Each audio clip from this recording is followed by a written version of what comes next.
Hello दोस्तों, नमस्ते, प्रणाम सभी दोस्तों को।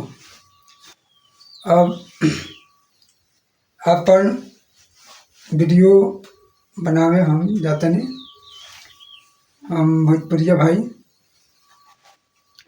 और भोजपुरिया मिट्टी के रहे वाला है जौन क्या। तो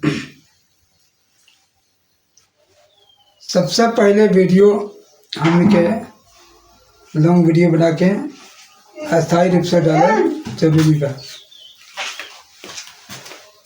तो वीडियो हमने के बनावत जब अपना टाइम और समय पर वीडियो डाल दे बा। एकरा अलावा वीडियो हमने के बनावत नहीं जान, हमने के वीडियो में एक है आदमी ऐसा बात कहता कि जौना के समाधान नहीं हो पावत। वीडियो बनावे से पहले लोग हमने के हंस देता, बोल देता ताकि वीडियो बनावत रहो। पैसा आवत ताकि ना, पैसवा आई तो का हुई हमरा समझ में नहीं क्या बात। जब वीडियो बनावत हैं तो पैसवा आई तो का हुई, पैसवा आई तो जौन होखे वाला तो ना हुई। ऐसा बात लोग कहता। अनेक प्रकार के लोग सोशल मीडिया पर पड़ल बा, अपन अपन जितना भी बल ताकत लगावता, मन लगावता, बुद्धि लगावता, ज्ञान लगावता, तब वीडियो अपन अपन बना यूट्यूब पर, फेसबुक पर, मतलब जौना पेज पर जौन काम आदमी करता वहाँ पे अपन अपन वीडियो डाल रहा बा। डालला के बजाय इनमें लोग के हंसला के बोलला का काम मतलब बा।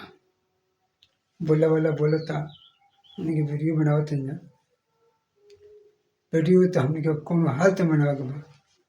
जब अपन काम हम करतनी तो मैं दूसरे लोग के टोकला के, रुकला के, बोलला के, हंसला के कहला काली बा। तो अगर लड़का चाहे केहू भी भइल, मर्द चाहे मेहरारू, लड़का से कौनो काम नहीं करत, घरे बा तो घरे ही बा, न काम बा, का करता घरवा।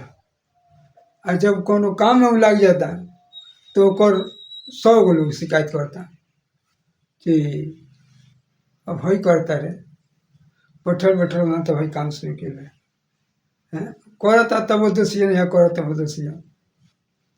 तो कौन में भलाई बा, कौन काम कइला, चोरी कइला, छिनैती कइला तब अच्छा बा।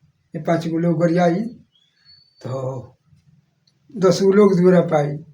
जगह ना गरियाओगे ते गरिया, जगह ना बोलेगे ते बोली, वो अच्छा बा। और सोशल मीडिया पर हम वीडियो डालते तो खराब बा, शिकायत बा, बुराई बा। तो का करी हम वीडियो डाल अपन बनावतनी, अपना दिमाग से दौड़ा के अपन काम करतनी।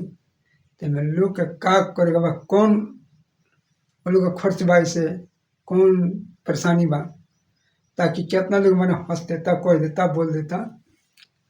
तो वो बोला कि तुम हम परवाह नहीं करत, का करी परवाह का करी। वीडियो हम अपन बनावतनी और बनाए और डाले, और अपना से मतलब बा, दूसरा से मतलब नहीं। लेकिन लोग कई बतिया कहे के ना चाही, जिन बतिया कहता वो बतिया कहे के ना चाही। फिर भी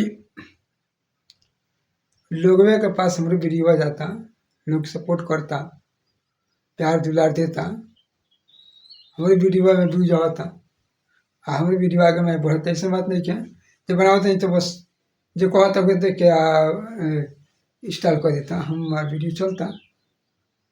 ऐसा बात नहीं क्या, वीडियो चलता, हमारे वीडियो में रीच होता, रीच बढ़ता। कुछ ही दिन में हमारे वीडियो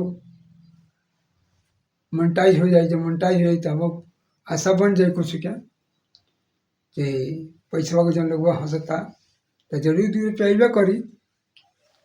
अरे खोई तो आई ना खोई तो हम तो अपन वाला करता नहीं।